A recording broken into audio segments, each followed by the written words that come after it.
Hey everybody, it's Vanessa, the Crafty Gemini, and welcome to WIP Wednesday episode number 97.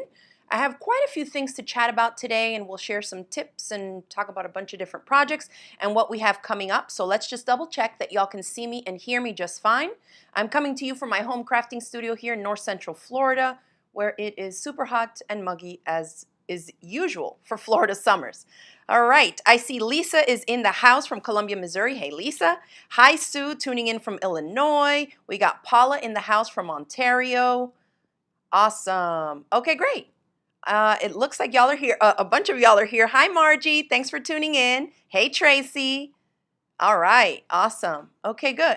So on my list of stuff to chat about today, I first wanted to mention, I sent out an email newsletter as I do on Wednesdays before we go live here on the Crafty Gemini YouTube channel. And in this one, I talked about the Westchester Dolman top. I need to make myself some more tops for the summer. I have definitely over a dozen, maybe close to 24 of these tops. And this is one of my patterns that I designed years ago. As you can see, it's kind of 3/4 length sleeves, and I have made it up in so many different, obviously stretch knit fabrics because it's like a little t-shirt. Real minimal pattern pieces. You have a front, a back. That's why you see it gather here a little bit, because it is a dolman sleeve, meaning we don't set in sleeves separately. The whole front is one piece, the whole back is another piece, and then we finish it off with bands here and we hem it, and then the neckline is obviously another piece. Now, if you're kind of newer to my channel, you may not be aware of this. I think this pattern is now maybe 5 or 6 years old, and I have a free video sew along. We put the link in the description box of this YouTube video. So if you want to learn maybe how to work with stretch knits, or you want to make yourself a top, maybe you're a quilter, or you make bags and you want to dabble a little bit in garment sewing, I think this would be a great beginner project. It comes in women adult sizes small through 3XL.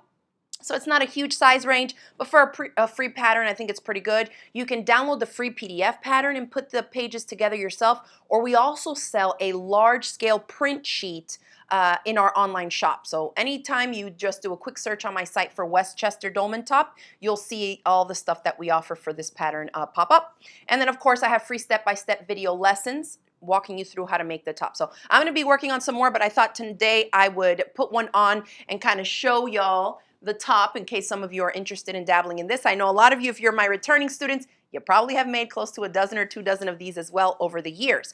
All right. Next thing. Oh, Trudy says it's one of my favorite patterns. I love, love, love to hear that. And so for those of you that are thinking, well, what fabrics could I use? What would I need? Don't worry. If you sign up for the video sew along, use the link in the description box. I walk you through every single thing from selecting fabrics. I give you examples of fabrics that work, what fabrics don't work, what thread, how to take your measurement. I mean, the whole thing. It's like a master class on a beginner sewing top, stretch knit top pattern, okay? So you can definitely check that out. Okay. Hi, Laura, tuning in from West Virginia today. Awesome. Thanks for joining us. And I see Get Stitched is in the house from Georgia. Okay. Next thing, a really quick blurb. We've already had 3 different Crafty Gemini sewing retreats this year. We had a quilting one in January, beginning of February. We had 2 bag retreats, one in May and one in June. And I was able to snag another spot for Labor Day weekend. We still have another retreat in November.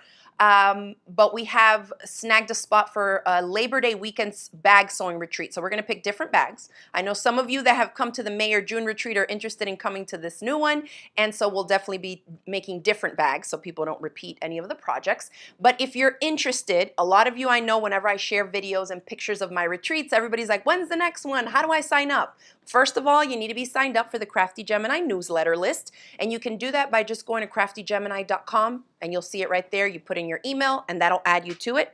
Secondly, if you are already subscribed to my email newsletter, in today's newsletter, I went ahead and sent a link for this one because it's kind of last minute. It's a holiday weekend, and I know a lot of people are going to be interested in coming. I have gone ahead and set it up like we used to do in years past via a lottery. So there is a link in today's email newsletter that you can fill out with your name and some information so that we can enter you in the lottery so that we can pick you know, the retreaters that are going to come for the September retreat. So if you have some friends or maybe just yourself are interested in attending a bag making retreat with us here in North Central Florida, definitely open up the email newsletter and click the form, because I think the 12th is the day that we're going to close it, and we're going to run it through a random number generator and then pick people, contact them so people can pay up and get ready, because then it's September, I believe it's September 1st through 4th, okay, of this year. Oh, Laura says best retreat ever. Laura was at our last retreat. That was super duper fun. Let's see. Oh my gosh, Patrice says, I get scared when I hear anything about making clothing. It's so easy, especially when you're working with knits. Like if you go from quilting, you have such a narrow 1/4 inch seam allowance. When it gets to clothes, you have larger seam allowances to work with. And even if your seams kind of wobble a little bit, the fabric stretches, especially, you know, I'm talking specifically to stretch knit garments. It stretches. So if you're a little bit off here or there, it's fine. It all works in the end. It doesn't have to be quite as precise as working with wovens, okay? So I'm a big believer of starting off garment sewists with stretch knits. I know some people go the opposite, but I always recommend knits to start. Okay. Debbie says, where are the retreats located? I'm in South Georgia, so not far. They're in Hawthorne, Florida. So they're just east of Gainesville, Florida, about 30 minutes east of Gainesville, Florida, okay? All right, so that's just a quick heads up on that, y'all. So if you want to check that out, check out the email newsletter. If not, make sure that you sign up for my email newsletter so we can let you in on, you know, new retreats and classes and stuff we have going on. Oh, thank you. Winless Original says, you really demystify garment making. I really, really appreciate that. Thank you. I try. I try to break it down because I know inside that it's not that hard. I just need to convince people who are watching me in my videos that it's also not that hard. Because once you feel like that and it feels a little bit more approachable, even if you're new, you're like, oh, I think I can do that. That's all you need to take that first step and jump in, okay? Okay, next thing I have on here is an update on my daughter's summer camp quilt. We are leaving to Dominican Republic next week to drop the kids off at a 3-week sleepaway camp in the mountains of Dominican Republic, where my family's from. And do you have the image there that you can put up? Or I can grab it from here. I finished the quilt top, y'all. It measures, it's a good size. It's a little lap size quilt. There it is. Is that the new picture or the old one?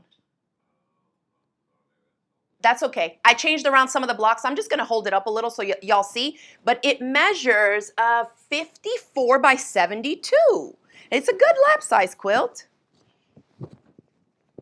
I moved around the blocks and tried to get all the directional prints as facing upright as I could.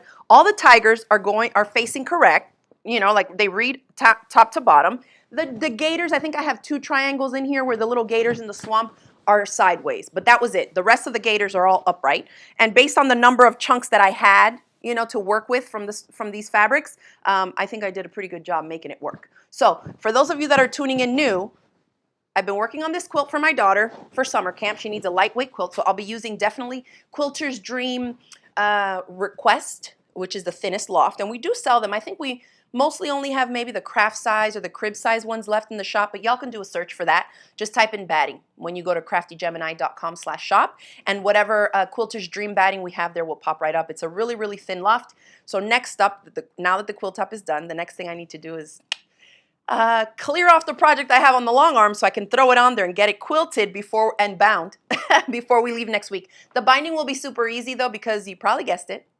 I'm going to machine stitch the binding on so that it can, you know, last longer for the wash and the dryer. You know, it's just going to be like an actual quilt to be used, okay? Let's see. Let me pop in here. Yes, I hope they will have a good time, Zena.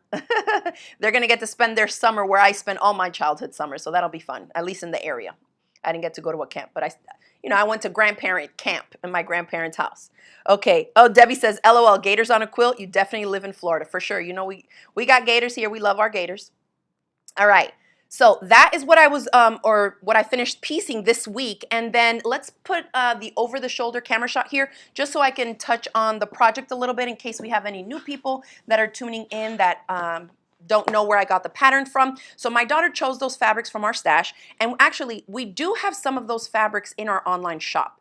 So I think the tigers, it's a Robert Kaufman print we do have in the shop. The bumblebees that is featured in that quilt as well is in the shop. And these fabrics are all on clearance right now. So if you're wanting to snag some yardage, definitely head on over to craftygemini.com/shop. And if you click on the fabric menu, you'll see all the fabrics there. Let me think. I think a couple of the florals, some of those prints. I want to say maybe 3 or 4 of them are in the shop right now. Now, the pattern, she also chose it. I gave her a couple of my books for her to look through. And the one that she chose was this Trixie quilt. Look how different it looks when you select different fabrics, right? And so based on the fabrics she chose, once I looked at it, and I talked about this last week, I was like, oh, this will work. We have some low volume prints here that make up the background, and then the larger chunks of the triangles that make up the half square triangles are the bold colors. So that's what I used there, was those darker or brighter greens, I should say, the teals and stuff like that. And then we use those lighter neutrals in the background, but it all features either flora and fauna, right? There's critters in there, and there's a bunch of different florally prints, not necessarily flowers, but like leaves and things like that. There's some doves, there's bumblebees. What else is in there? There's some that have like little almost like palm fronds and things like that. Very, very her, all into nature and animals. So this is the quilt. It's in this book. I know some people had mentioned, oh, I don't, want to buy a whole book for one pattern, but there are 13 quilts in here. Obviously, I didn't go through and show y'all all of them, but I did want to share where that design came from because I know people are always interested. And it looks different, right? When you use different fabrics, you get to see how it looks in a different colorway or different fabric choices.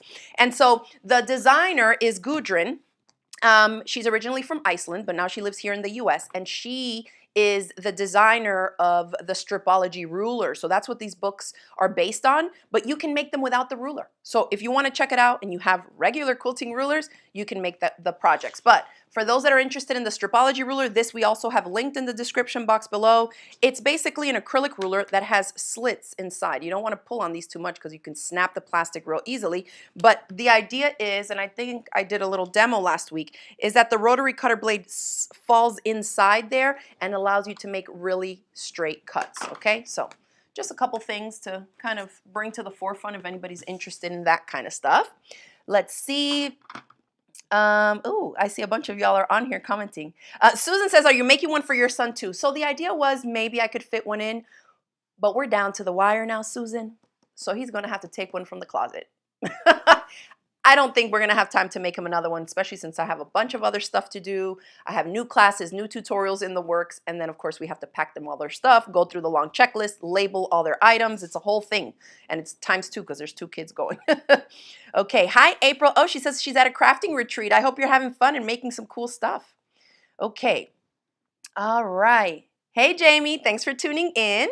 Now, let's go on. The next thing I wanted to talk a little bit about as a teacher, whether it's you found me on YouTube with my free tutorials or you've been a student in some of my past online courses, my digital paid for courses or clubs. I wanted to just talk a little bit about, as an instructor and a designer, how I come up with the way that I teach things. Because I know last week, I believe it was last WIP Wednesday, we were talking about why I taught something a certain way in the last scrappy zip pouch tutorial. Let me grab those pouches because I got them right here. Whoopsie, almost knocked that tripod over. So this is a free tutorial that I have on my YouTube channel that I posted I think I posted it last week, y'all. The video has over 50,000 views. So I think it's safe to say it's popular and that a lot of you have a lot of fabric scraps. So if you are wanting to give this one a try, check it out on my YouTube channel. Really cute. I share with you some great tips to get the lining to lie nice and flat in there. We use a larger seam allowance. It's a really cool project. So over 50,000 views, a lot of you are really liking that one. And I talked about like why I pieced it a certain way. And so I thought, people were interested in that. Let me talk a little bit about how I prototype projects and design them. So here's going to be, obviously there are different dimensions based on the scraps that I had on hand. So when I prototype, I don't always use just the batting or old fabrics. I almost want to see it made up in something fresh in the way that I would want to make it if that was the final project, okay? So here I have some boxy pouches, some cuter than others, right? And so I have a boxy pouch tutorial of a long and narrow one that I did. I want to say that tutorial is maybe 13 years old, 12 or 13 years old. But if you type in YouTube, Crafty Gemini boxy pouch or zipper pouch, you'll see it. Now that one was in my hardcore quilter days where like I quilted everything, okay? And so we had the exterior fabric, batting, and the lining. And we quilted it first to create a thicker panel. Then I go in and I show you how to turn that quilted panel into a zippered pouch. So if you know about bag making or you have experience making a lot of zippered pouches, you probably know that if the entire body, exterior, batting, and the lining is quilted together, that means that you're going to end up with raw edges on the inside. And so we kind of finish off the raw edges with a zigzag stitch. Of course, if you have a serger, you can do that as well.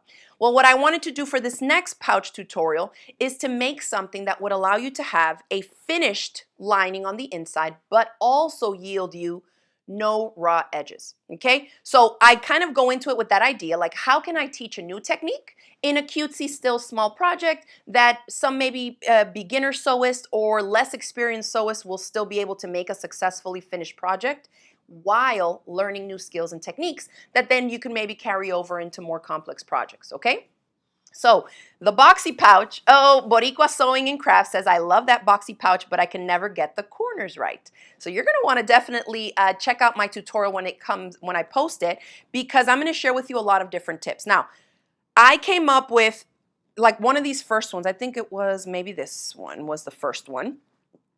And I lined it on the inside, and then I thought, okay, well, how can I make it so that it's simplified in terms of how to finish off the raw edges on the inside without leaving any raw edges? Like there's certain spots that you can leave openings in that will work and get you the same fully lined finish, but then they're tricky to go back in and hit that same spot by closing up whatever hole you left open, if that makes sense. So we all know that lining, so like on this one, when I was playing around with it, you can see at the bottom there's no horizontal seam going here at the bottom. Oh, let me scoot over a little bit. There's no horizontal seam at the bottom here. Instead, the seam was closed up here. I may or may not like that. Haven't decided yet. Another one here, the opening in the lining is at the bottom, but you can see how the lining does not lie flat in there. It's a little bit baggy, and that is, you probably guessed it if you've watched that other scrappy pouch tutorial, we cut the lining and the exterior the same size. So every prototype I make, I'm changing something in it to add to the skill level that I want to teach, right? So I went from the lining opening in a different spot, and again, this is a little bit baggy in there because both the exterior and the lining were cut to the same size. I changed the dimensions, slightly changed the technique to finish off the inside with no raw edges, but then we'd stitch up here on the sides, and it was a tricky spot to kind of get this to go in the sewing machine like this to top stitch. And so if I struggle even a little bit with it, I already know more inexperienced sewists are going to struggle way more than I did. So when I teach, although I could do it successfully, I try to still make it even easier so that I can cover basically a larger audience of people that can attempt it and end up with successful results, if that makes sense. Okay, so this next one here, you can see we didn't have to come in and top stitch here. So when I figured this out, I went running to my husband. I was like, oh my gosh, I boxed the corners. There's no raw edges. I was like, this is a good one. I'm going to change up the dimensions on this a little bit and add the tabs on the end for the final tutorial, but this is the one that I like the most. And the technique that I came up with, of course, we cut the lining a little bit smaller and the seam allowance a little bit bigger so we get a nicer finish on the inside. Okay, we still have this seam that the opening is here at the bottom, so it closes there. But you don't have any raw edges anywhere, and you don't have to like flip it through a funky hole or have to come back in and top stitch to close it up. There's no raw edges like I mentioned, and you don't have to use a serger. We don't use any zigzag stitches in here, and I think y'all are going to be really happy with this tutorial when I post it because it's a zippered pouch. You can never have too many zippered pouches, okay? And I think this technique is going to be real simple. I also made sure that you don't need to have like a really super heavy duty sewing machine. You'll still be able to stitch through the bulk. So I'll be sharing a bunch of tips and tricks with y'all how to get it completely finished on the inside in what I would say, based on my experience making hundreds and hundreds of zippered pouches over the years, I would go as far as to say I think this is the easiest way. Well, the way that I'm going to show you in the tutorial is the easiest way to get it fully lined in the quickest way. I'm just going to say that. Oh, thank y'all. Love Pug says, I love your teaching style. Thank you. Yes, and Winless Original says, you don't just teach patterns, you really emphasize the skills, and it's very appreciated. I feel like that's where the value is. Yes, you're learning to make a project, but I want you to increase your knowledge, right? Because if you're not able to see maybe 7 or 8 steps ahead in a project, it can be really tricky to anticipate where you might run into a problem or make a little mistake, And so that's where I come in as far as how I teach my students is I'm telling you, like, this feels wrong, it looks wrong, but trust me, when you get 6 steps further, you'll see why we're doing this now. And so the more experience you have with that kind of stuff and visualizing what, 5 steps down is going to look like, then you know, okay, I'm doing this right. I know that this is going to set me up for success in a further step, okay?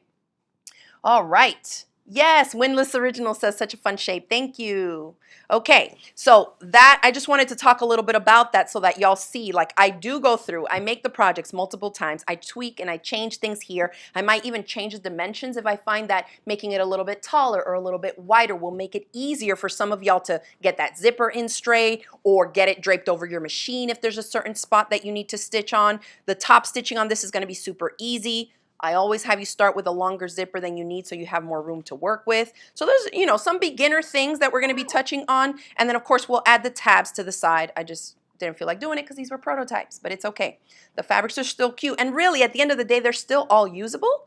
But as a teacher, I want to make sure that I'm teaching you multiple things so that y'all can elevate your sewing skills too, okay? Yeah, so if you're enjoying this video and you're getting any value from it, definitely give it a thumbs up. I appreciate those of you that are saying that in the chat. Thank y'all so much. And if you're not yet subscribed to my YouTube channel, click the subscribe button so you don't miss out on my future videos and lives. Okay, next up, so be on the lookout. Make sure that you subscribe to my channel because when this video tutorial goes live, then you'll get a little quick notification, okay? Next project, and this is actually a WIP, a work in progress. For those of you that are tuning in new and don't know what the WIP of WIP Wednesday stands for, it's a work in progress. So here, and I did a little poll on my Facebook page this week, which was, I found it hilarious. I had posted like, are animal prints neutrals for y'all? And it was funny to see people were just like, no. And then some of us were like, yes, absolutely. So I wanted to share with you a cardigan that, let's go ahead and give them the front camera shot just so I can show this in there. So this is a cardigan that I whipped up this week. Look how drapey and cute. My mother-in-law, she's not watching this, but I need to make her one because she loves her some animal print. But this drapey little cardigan, it's technically not done, so it is a WIP, y'all. It's a work in progress because I think I'm going to go in and add the patch pockets to it. Now this was a Jalie Karine cardigan. It's Jalie 4242. We can go ahead, well, let me see. Can I put it on over this? Yes. So this, I made it one size bigger and the fabric that I used had more stretch than recommended. So it's a little bit, it's more like a cozy cardigan to like lounge on the couch and kind of wrap yourself up in. But super drapey, and I mean, it's such a quick project. It has 2 lengths too. You can't see the full length here, y'all, but this goes, I mean, almost to mid-thigh. It's like long. It covers my backside completely. So for wearing with leggings in the fall with some cute little boots and stuff, I think this is going to be right up my alley, and I'm going to wear it with like a bright red shirt underneath. Date night. I love these kinds of little comfy things. Liz says, yes, it can be a neutral. But I know not everybody loves animal print, but I was cracking up because some ladies were like, absolutely no. Okay. So anyway, that's my little cardigan. You can see how long it is, and it's such an easy make. I am working on a course, so that's going to be my next garment course. So those of you that have been begging me for garment classes the last year, that's going to be our next one. We don't have the patterns in yet, but we will be selling the hard copy patterns. But go ahead and give them the over-the-shoulder shot so we can talk a little bit about the pattern, if I can get this glare to disappear off the sheet. So this is the pattern. If you see on this model here, there's a short version where it hits her kind of like top of the hip, okay? And then the same model has the longer one here. I like this because it's beginner friendly. There's not a lot of pattern pieces to it, but you learn some really cool, fresh techniques, including the patch pockets, the neckline, the finishing band on the neckline part of it. The sleeves go in different. You have a lot of room in the underarm because they're not like fully set in sleeves. It's kind of cool. It's kind of more like a bat wing style sleeve. And you can see in the line drawings here, you can't really see it on the camera, but obviously when I go to talk about the class and everything is ready for people to sign up, we'll go more in depth. But I did want to mention that these hard copy patterns that we carry, or the ones that we're going to have to sell in the shop before I launch this course, have 28 sizes. They go from like a little kid size 2 to a woman's size 24, 26, US women's 24, 26, I think. But if you need a larger size, Jalie has a separate pattern. I think it's 4242M, and I've linked to it to their website on where you can get it, because you can do PDF, you can do PDF and hard copy from them, or hard copy. But if you're in the US, they'll have to ship it to you from Canada, and it's going to be a little bit more expensive than if you got it from us here in the US when we have them listed. But just so you know, there's another one that goes up to like a 5X. And so it's not included in this hard copy, but I think I saw on the website theirs is sold out though, the 4242M with the larger size sizes in that one pattern. But there is, you know, another option where it goes even higher than their typical 28 size pattern range. Okay, so keep an eye out for that. If you're someone who wants or needs something larger like that, this might be a good one, especially to get you started with garment sewing, okay? Because it is a beginner project. The trickiest part here, I think, is just going to be selecting a fabric that works. Now, notice I said on the one that I just showed y'all, I used, I cut a size larger than my regular size, so it could be a little bit more oversized. But let's talk a little bit about how you would even figure out what fabric to use for something like this, okay? On the top left, I'm going to focus this here so y'all can see. All the Jalie patterns have this little thing here, and all their stuff is going to be English and French, okay?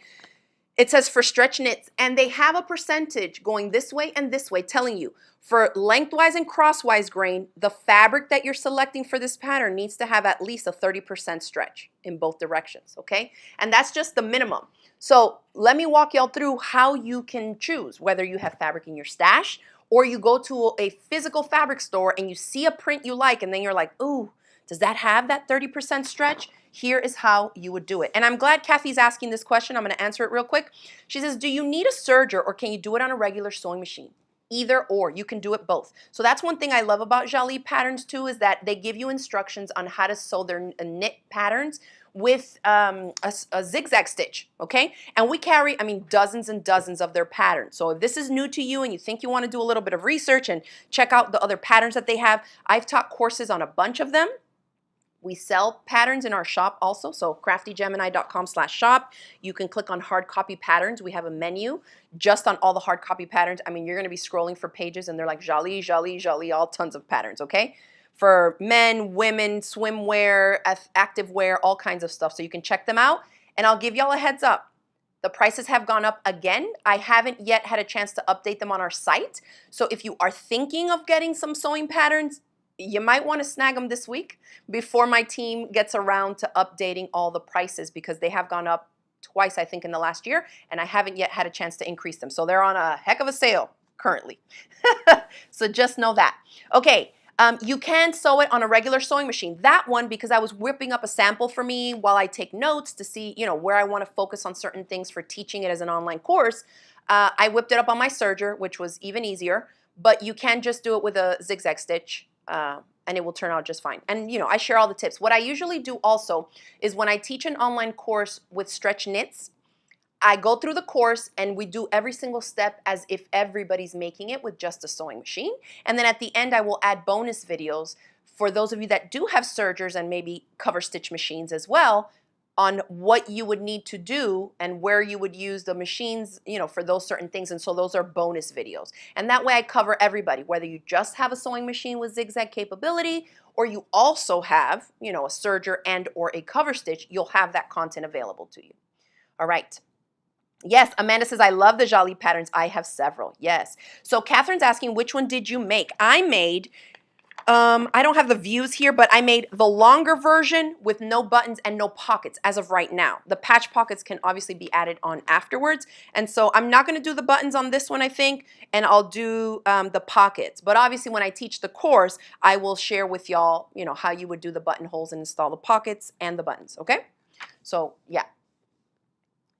All right, let's see. Doo-doo-doo. So there's a lot that I cover in those classes. Yes, Tamara says, I love my Cardis oversized for here in Chicago. So speaking of oversized, let's talk about that stretch. How do we determine how much stretch is in the fabric so that we can make sure that the fabric will work for the pattern that we want it for? So let's do the fabric that I use. This is all I have left from the one that I made, okay? Let me find the selvage. So fabric grain, a quick little recap. if you find the selvage, and this goes for wovens or knits, okay? If you find the selvage edge, okay, the selvage is here. That means that on the other end of whatever the width of the fabric is, I'm going to have another selvage, okay? So from selvage to selvage is what we call the crosswise grain, and that's usually, they call it DOGS, degree of greatest stretch. So DOGS, the degree of greatest stretch. So it's this way. And usually from selvage to selvage is where the fabric will stretch the most. That's what that means, okay? So if, say, let's go through kind of a little exercise here that I think is an easy-ish way for y'all to grasp this. What I do to measure stretch, and I'm going to measure first along the degree of greatest stretch, so selvage to selvage, meaning this way. I'm not going to start on an edge. I'm going to come in about 6 or 8 inches. It doesn't matter where in the middle you are, but I don't want you tugging on an end that could have a, you know, if you were tugging on the selvage edge, it's going to be different than the inside, like the main stretchiness of the fabric, okay? So selvage to selvage, I'm going to pinch here so that when I tug on this to test the stretch, I am stretching 2 layers, okay? I have it gripped right here along this fold. So if I fold this and I start to use the squares on my cutting mat, we know that each one of these is 1 inch, okay? Can we all agree that 4 inches, if I pinch my fingers at the beginning here of one box, okay, and I count 1, 2, 3, 4 boxes, and I pinch here without stretching yet, if I ask you what is 100% of 4 inches, can we all agree that that is 4 inches, okay? So 4 inches is 100%. Now, that means that here I'm going to leave my hand, but on this end of the 4 inches, I'm going to start tugging. And for every additional block, right? We said we have 4, and if we break up 100 into 4, that means these are quarters. So that means that if I go from 100% right here, this is my 4 inches, if I can stretch it to the next box, that tells me what? That this fabric stretches 25%, right? Because I just stretched it 1/4 of the 100%. Make sense? So if I keep tugging and I made it past now to the second box, okay, we're at 50% stretch, right? If I keep tugging and it keeps going, I'm at 75% stretch.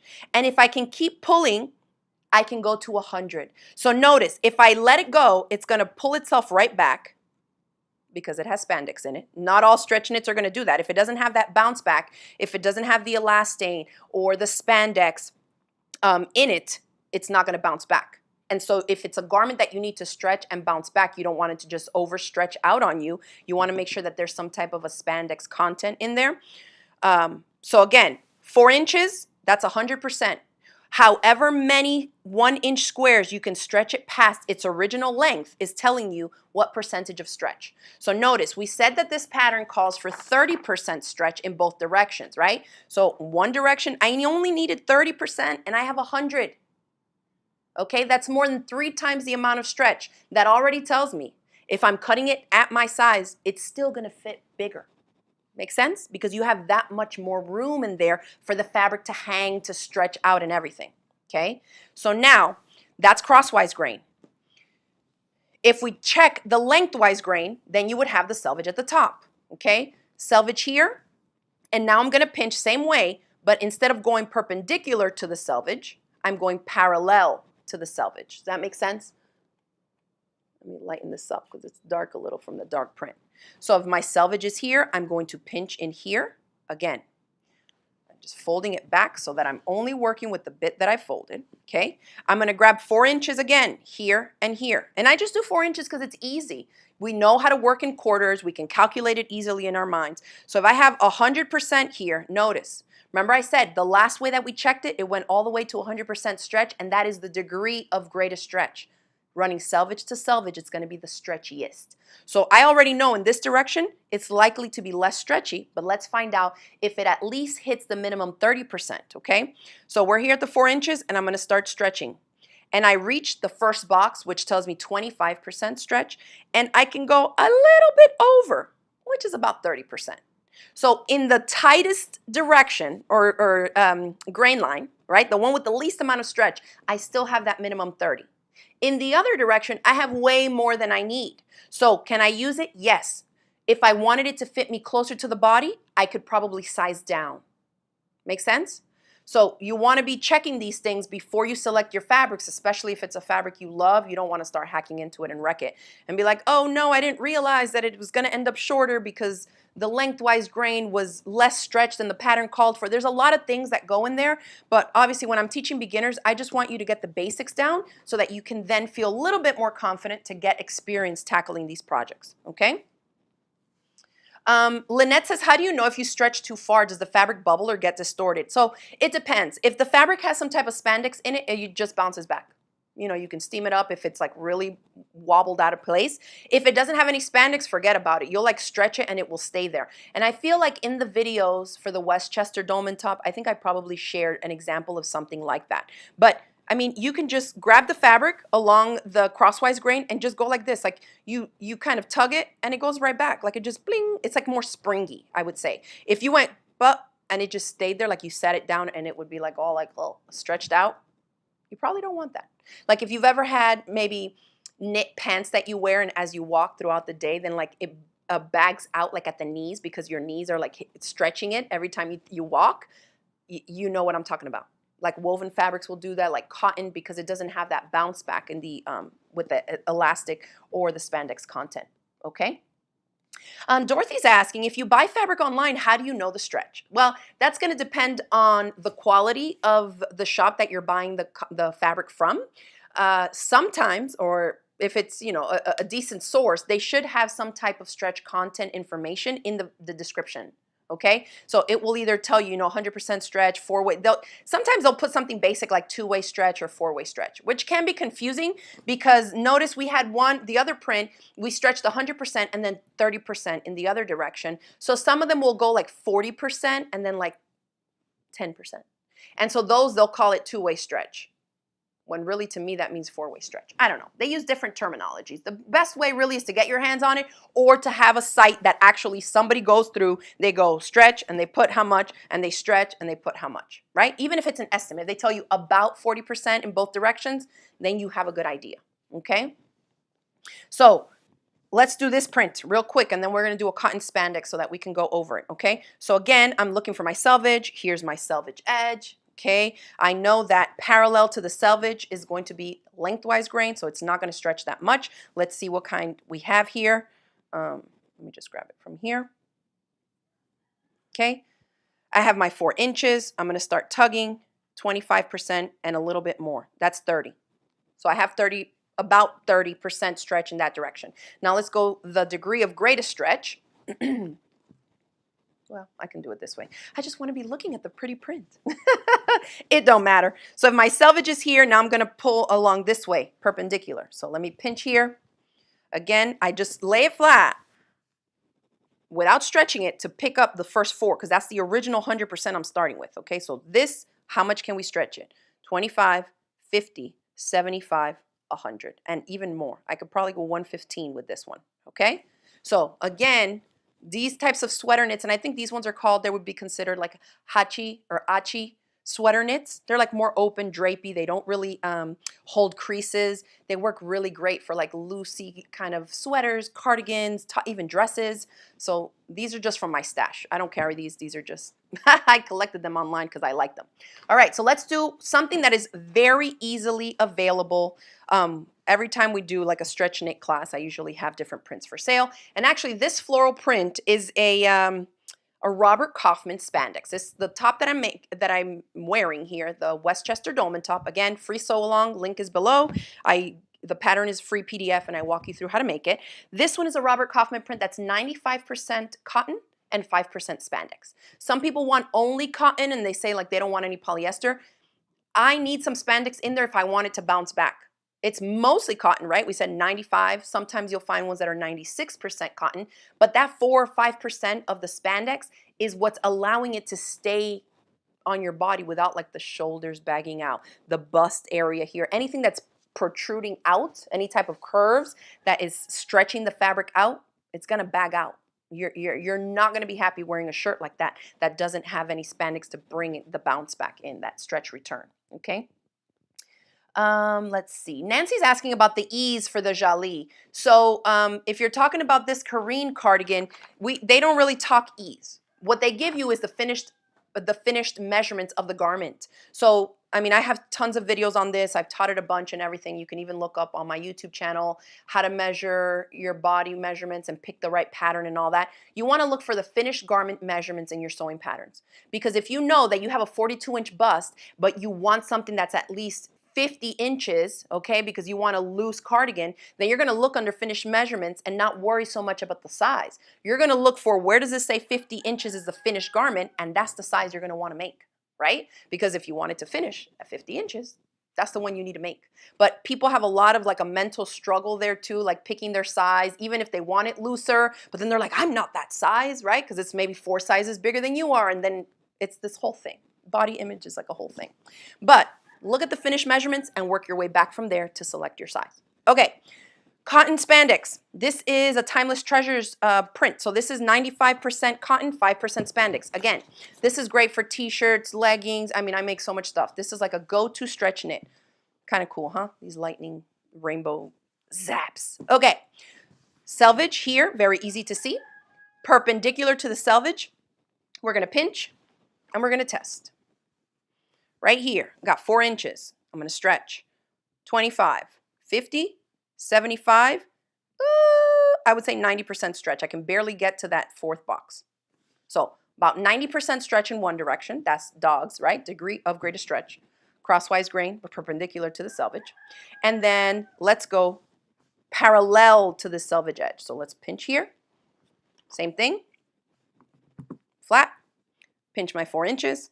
25, 50. I can't quite get to 75. I would call it 60. Okay? So if you have a leggings pattern that calls for 50% stretch is the minimum along both directions, would we be able to use this fabric? If you have a pattern that calls for 100% stretch along the crosswise grain, will we be able to work with this pattern? I called it 90 at the crosswise. You probably could. You may consider sizing up, or it might just be a little bit more snug. So it's a sliding scale. It's never like a hard and fast, it has to be this, okay? Just know that if you're working with a fabric in general, I would say a good rule of thumb is if you're working with a fabric that has more stretch than what the pattern calls for, it's going to fit bigger. If you're making it at a size that you're expecting it to fit at, right? Or if you're doing what I just mentioned, which is choosing the finished garment measurements and working back from there. If you choose a certain size with the finished garment measurements, remember, the designers have set those finished measurements assuming you are working with a fabric that hits the amount of stretch that they have requested. So you gotta know both sides, right? If you love, love, love a pattern and it has stretch, like for this one, say we called it 30% and 30%, and you just have this gorgeous sweater knit, you love it, you need a cardigan in that, and it only has 20% stretch in both directions. Does that mean that you can't make it? Not necessarily. It's short on the amount of stretch in both directions, so what can you do to accommodate for that in the finished garment? Size up, right? Give yourself a bigger size so it's a little bit looser, will fit better, and that way you're not necessarily missing out on the amount of stretch, but you've added more fabric in a larger size so that you give yourself the room necessary. Okay? So hopefully that helps. Hopefully those of you that are scared to try garment sewing, maybe you'll give it a try. Definitely, I would recommend starting with my this top right here, the Westchester Dolman top. Give it a go and see. I have tons of resources on my YouTube channel. I have an entire video playlist that's just on garment sewing on my YouTube channel, okay? And then, of course, when I send out the email and let y'all know that this the Karine cardigan class is ready for sign up, you may want to consider joining us for this class too. It's going to be tons of information, right? It's not just, it's like my bags. It's not just we're making this project. It's like a master class. How do you take your measurements? How do you know what size to make based on how you want it to fit? How do we choose the right fit? It's like a whole thing, okay? So if you want a whole thing of information, stay tuned, okay? Because that class is coming. Let me pop in here real quick and see if I missed any specific questions.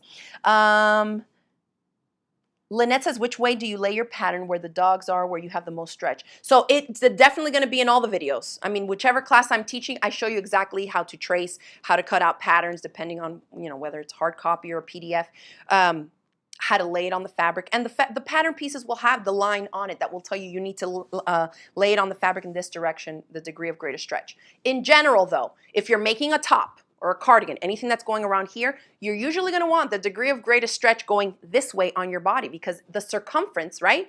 Your bust, your shoulders, your bust, your waist, your hips, it's this way. That's where we want most stretch going horizontally on the body. So that's all you have to think about. So if you look at a pattern piece and it's the front bodice, you want to turn it, right? Depending on how you have your fabric, but you want to turn it so that side to side across the front torso, the bodice piece, whatever it is laying along the degree of greatest stretch. All right?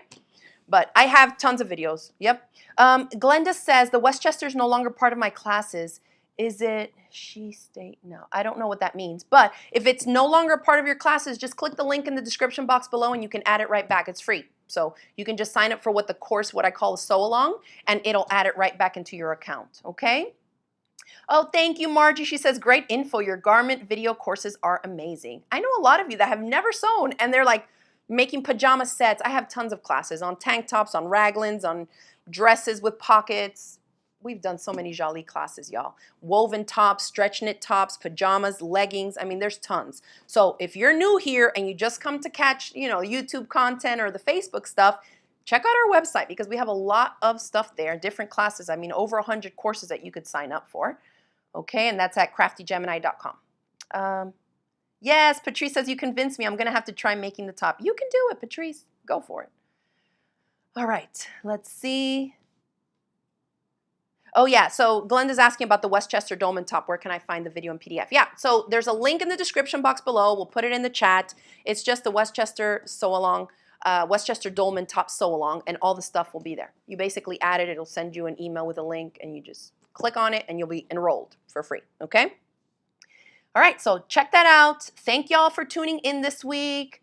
I covered everything that I wanted to cover, and I think that is it. I'm going to get back to working on this new boxy pouch tutorial. Make sure you subscribe to my YouTube channel so you'll get a little pop-up notification when that video lesson goes up. And thanks again, everybody, for watching this week. I hope you enjoy the rest of your week and find some time to make something crafty and cute. All right?